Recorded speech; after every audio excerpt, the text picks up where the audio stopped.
Resting awareness.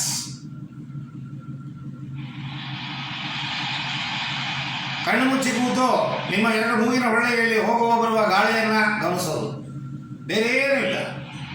ಗಾಳಿ ಹೋಗುತ್ತೆ ಬರುತ್ತೆ, ಆನಾಪಾನ ಅಂತ ಹೆಸರಿಕೆ. ಗಾಳಿ ಹೋಗುತ್ತೆ ಬರುತ್ತೆ, ಗಾಳಿ ಹೋಗುತ್ತೆ ಬರುತ್ತೆ, ಗಾಳಿ ಹೋಗುತ್ತೆ ಬರುತ್ತೆ. ಆಲೋಚನೆ ಬರುತ್ತೆ ಹೋಗುತ್ತೆ, ಆಲೋಚನೆ ಬರುತ್ತೆ ಹೋಗುತ್ತೆ. ಆಲೋಚನೆ ಜೊತೆಗೆ ಹೋಗದೇನೆ ನಿಮ್ಮ ಮನಸ್ಸನ್ನ ಪುನಃ ಪುನಃ ಹಿಡಿದು ತಂದು ಉಸಿರಾಟದಲ್ಲಿ ಇಟ್ಟುಕೊಳ್ಳೋದೇ ರೆಸ್ಟಿಂಗ್ ಅವೇರ್ನೆಸ್ ಮೆಡಿಟೇಷನ್. ಶ್ರದ್ಧೆಯಿಂದ ಉಸಿರಾಟವನ್ನು ಗಮನಿಸೋದು. ಎಷ್ಟು ಸತಿ ಆಲೋಚನೆಯನ್ನು ಡಿಸ್ಟರ್ಬ್ ಮಾಡಿದ್ರು ಕೂಡ ನೀವು ಪದೇ ಪದೇ ಪದೇ ಪದೇ ಪದೇ ಪದೇ ನಿಮ್ಮ ಮನಸ್ಸನ್ನು ಉಸಿರಾಟದ ಮೇಲೆ ಇಟ್ಟುಕೊಂಡಿದ್ದಾಗ ಒಂದು ಟೈಮ್ ಬಂದಾಗ ನಿಮ್ಮ ಆಲೋಚನೆ ನಿಂತೋಗುತ್ತೆ. ನಿಮ್ಮ ಮನಸ್ಸು ನಿಮ್ಮ ಎರಡು ಹುಬ್ಬಿನ ಮಧ್ಯದಲ್ಲಿ ಹೋಗಿ ಕೂತ್ಕೊಳ್ಳುತ್ತೆ. ಆಟೋಮೆಟಿಕ್ ಪ್ರಾಸೆಸ್ ಇದು. ಆದರೆ ಇದು ಒಂದು ದಿನ ಎರಡು ದಿನದಲ್ಲಿ ಪಡೆಯೋಕ್ಕೆ ಸಾಧ್ಯವಿಲ್ಲ. ವ್ಯಾಕುಲತೆ, ಸಂಕಲ್ಪ, ಪ್ರಯತ್ನ ಮಾಡ್ತಿದ್ದಾಗ ಯಾವತ್ತೋ ಒಂದು ದಿವಸ ನಿಮಗೆ ಗೊತ್ತಿದ್ದೇನೆ ನಿಮ್ಮ ಮನಸ್ಸು ಕಾಮಾಗತ್ತೆ. ಆ ಕಾಮಾದ ಮನಸ್ಸು ಎರಡು ಹುಬ್ಬಿನ ಮಧ್ಯದಲ್ಲಿ ಬಂದು ಕೂತ್ಕೊಳ್ಳುತ್ತೆ. ಈ ಎರಡು ಹುಬ್ಬಿನ ಮಧ್ಯದಲ್ಲಿ ಬಂದು ಕೂತಾಗ ನಿಮ್ಮ ಆಗ್ನೇಯ ಚಕ್ರವನ್ನು ಗುರುತಿಸಿ ನೀವು ಧ್ಯಾನ ಮಾಡಿದಾಗ ನಾನು ಮುಟ್ಟಿಟ್ಕೊಂಡಿದ್ದೀನಿ ನೋಡಿ, ಮಾಡಿದಾಗ ನಿಮ್ಮ ಮನಸ್ಸು ಒಳಮುಖವಾಗಿ ಹೋಗುತ್ತೆ. ಕಾನ್ಷಿಯಸ್ ಇಂದ ಸಬ್ ಕಾನ್ಷಿಯಸ್ಗೆ ಹೋಗುತ್ತೆ. ಇದನ್ನು ರೆಸ್ಟಿಂಗ್ ಅವೇರ್ನೆಸ್ ಅಂತ ಹೇಳ್ತೀವಿ. ಮಂತ್ರ ಜಪ, ಜಪಮಾಲೆ,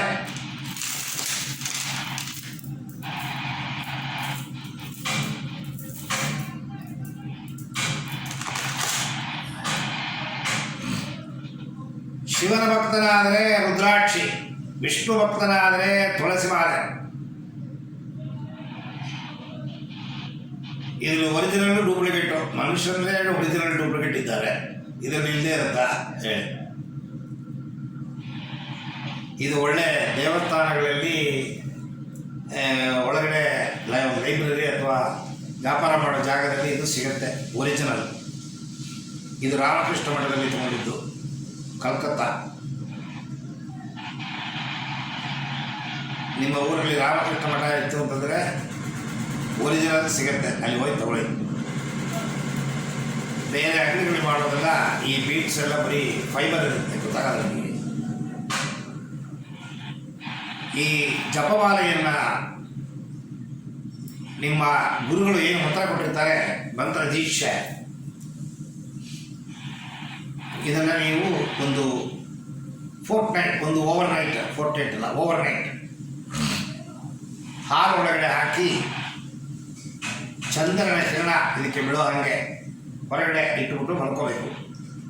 ಬೆಳಗ್ಗೆದ್ದು ಇದನ್ನು ಸೋಪ್ ಹಾಕಬಾರ್ದು, ಡಿಟರ್ಜೆಂಟ್ ಪೌಡರೆಲ್ಲ ಹಾಕಬಾರ್ದು, ರನ್ನಿಂಗ್ ವಾಟರಲ್ಲಿ ತೊಳಿಬೇಕು. ತೊಳೆದ್ಬಿಟ್ಟು ಟಿಶ್ಯೂ ಪೇಪರಲ್ಲಿ ಒರೆಸ್ಬೇಕು. ಟಿಶ್ಯೂ ಪೇಪರಲ್ಲೇ ಒರೆಸ್ಬೇಕು. ಇದರಲ್ಲಿ ಜಿಗಿಟ್ಟಿರುತ್ತೆ, ಆ ಜಿಗಿಟ್ಟು ಇರಬೇಕು. ಒಂದು ತಿಂಗಳಿಗೆ ಒಂದು ಸತಿ ಈ ಥರ ಮಾಡಿದಾಗ ಈ ಬೀಗ 10 ವರ್ಷ ಆದರೂ ಹೋಗಲ್ಲ. ಇಲ್ಲ ಅಂದರೆ ವಾತಾವರಣಕ್ಕೆ, ನಿಮ್ಮ ದೇಹದಲ್ಲಿರುವ ಗಲೀಜಿಗೆ ಇದು ಒಡೆದೋಗುತ್ತೆ.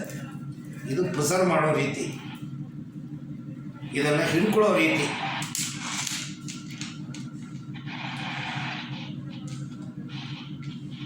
ಈ 2 ಬಿಟ್ಟು ಫ್ರೀ ಇರಬೇಕು, ಈ 3 ಬಿಟ್ಟು ಮಣಿ ಒಳಗಡೆ ಇರಬೇಕು. ಈ 2 ಬಿಟ್ಟು ಫ್ರೀ, ಈ 3 ಬಿಟ್ಟು ಒಳಗಡೆ. ಈ ಕುಚ್ಚು, ಈ ಕುಚ್ಚಿಗೆ ಮೇರು ಅಂತ ಹೆಸರು, ಬೆಟ್ಟ. ಇಲ್ಲಿ ಒಂದು ಮಣಿ ಇದೆ, ಅದನ್ನು ಫಸ್ಟ್ ಜರುಗಿಸ್ಬೇಕು. ಹೆಬ್ಬೆಟ್ಟು, ಈ ಬೆಟ್ಟನ್ನು ಮುಟ್ಟಬಾರ್ದು, ಉಪಯೋಗಿಸಬಾರ್ದು.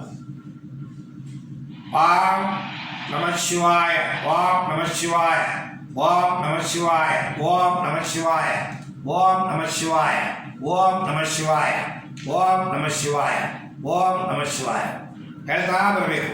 ಬಂದಾಗ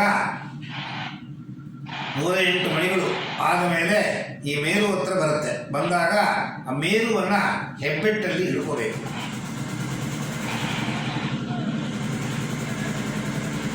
ಈ ಹೆಬ್ಬೆಟ್ಟಿನ ಮೇಲಿನ ಭಾಗ ತಿರುಗಬೇಕು. ಈಗ ಮೇಲಿದೆ, ಈ ಕೆಳಗೆ ಬಂದ್ಬಿಡ್ತು, ಎತ್ತಿಬಿಡ್ಬೇಕು. 3 ಬೆಟ್ಟಿಂದ ಹೆಬ್ಬೆಟ್ಟಿಗೆ ವರ್ಗಾಯಿಸಿ ತಿರುಗಿ 3 ಬೆಟ್ಟನ್ನು ಒಳಗಿಡಬೇಕು. ತಿರುಗಿ ನಮಃ ಶಿವಾಯ, ನಮಃ ಶಿವಾಯ, ನಮಃ ಶಿವಾಯ, ನಮಃ ಶಿವಾಯ, ನಮಃ ಶಿವಾಯ. ಕಣ್ಣು ಮುಚ್ಚಿಕೊಂಡು ಮಂತ್ರವನ್ನು ಉಚ್ಚಾರಣೆ ಮಾಡಬೇಕು. ಇದು ಒಂದು ಟೈಮಲ್ಲಿ ಒಂದು ಮಣಿ ತಿರುಗಿಸೋದು ನಿಂತೋಗುತ್ತೆ, ಅಥವಾ ಮಂತ್ರ ಹೇಳೋದು ನಿಂತೋಗುತ್ತೆ. ನಿಮ್ಮ ಮನಸ್ಸು ನಿಶಬ್ದವಾಗಿ 2 ಹುಬ್ಬಿನ ಮಧ್ಯೆ ಬಂದು ಕೂತ್ಕೊಳ್ಳುತ್ತೆ. ನಿಮ್ಮ ಮನಸ್ಸು ಹುಬ್ಬಿನ ಮಧ್ಯದಲ್ಲಿ ಬಂದು ಕೂರೋದೇ ಧ್ಯಾನದ ಮೂಲ. ಇವುಗಳು ಯಾವುದೇ ಮಾಡೋಕ್ಕಾಗಲಿಲ್ಲ ಅಂತಂದರೆ 2 ಹುಬ್ಬಿನ ಮಧ್ಯದಲ್ಲಿ ಬುಟ್ಟಿ ಇಡೋ ಜಾಗವನ್ನು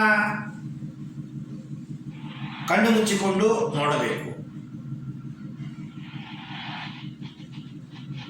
ಇದು ಮಾಡಿದಾಗ ಏನು ತೊಂದರೆ ಬರುತ್ತೆ ಅಂದರೆ ಡೈರೆಕ್ಟಾಗಿ 3ನೇ ಕಣ್ಣನ್ನು ಮುಟ್ಟಿದಾಗ 3rd ಐ ಆಕ್ಟಿವೇಶನ್ ಸ್ಟಾರ್ಟ್ ಆಗೋಗುತ್ತೆ. ಮನಸ್ಸು ಪಕ್ವ ಆಗಬೇಕು.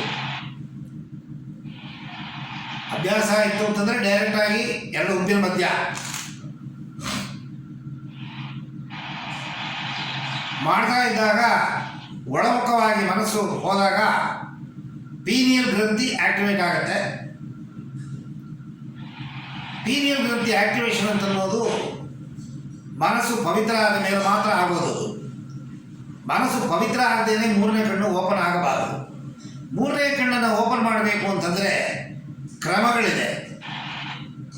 ಈಗ ನೀವು ರಾಜಯೋಗದಲ್ಲಿ ನಾನು ಹೇಳಿಕೊಟ್ಟ ಅಭ್ಯಾಸಗಳನ್ನು ಪರಿಪೂರ್ಣವಾಗಿ ಫಾಲೋ ಮಾಡಿ ಹುಬ್ಬಿನ ಮಧ್ಯದಲ್ಲಿ ಏಕಾಗ್ರತೆಯನ್ನಿಟ್ಟರೆ ತೊಂದರೆ ಬರೋದಿಲ್ಲ. ತುಂಬ ಶಾರ್ಟ್ಕಟ್ಟಲ್ಲಿ ಡೈರೆಕ್ಟಾಗಿ ಧ್ಯಾನ ಮಾಡ್ತೀನಿ ಅಂತ ಯಾವ ಸಾಧನೆಯನ್ನು ಮಾಡದೇನೆ ಹುಬ್ಬಿನ ಮಧ್ಯದಲ್ಲಿ ನೋಡಿದಾಗ 3ನೇ ಕಣ್ಣು ನೆಗೆಟಿವ್ ಆಗಿ ಓಪನ್ ಆಗುತ್ತೆ. ಮೆಂಟಲ್ ಹಾಸ್ಪಿಟಲ್ಗೆ ಹೋಗಿ ಸೇರ್ಕೋಬೇಕಾಗತ್ತೆ. ಅವರೇ ಇದು ಎಷ್ಟು ಒಳ್ಳೆಯದು ಮತ್ತೆ ಡೇಂಜರು ಧ್ಯಾನ. ಸೊ ಹೇಳ್ತಾ ಹೋದರೆ ಬೇಕಾದ್ರೆ ಹೇಳ್ಬೋದು ಧ್ಯಾನಗಳನ್ನು. ಆ್ಯಸ್ ಅ ಬಿಗಿನರ್ ಉಸಿರಾಟವನ್ನು ನೋಡೋದು ಉತ್ತಮ. ಆ್ಯಸ್ ಅ ಬಿಗಿನರ್ ನಿಮ್ಮ ತಲೆಯಿಂದ ಕಾಲು ತನಕ ನೋಡೋದು ಉತ್ತಮ.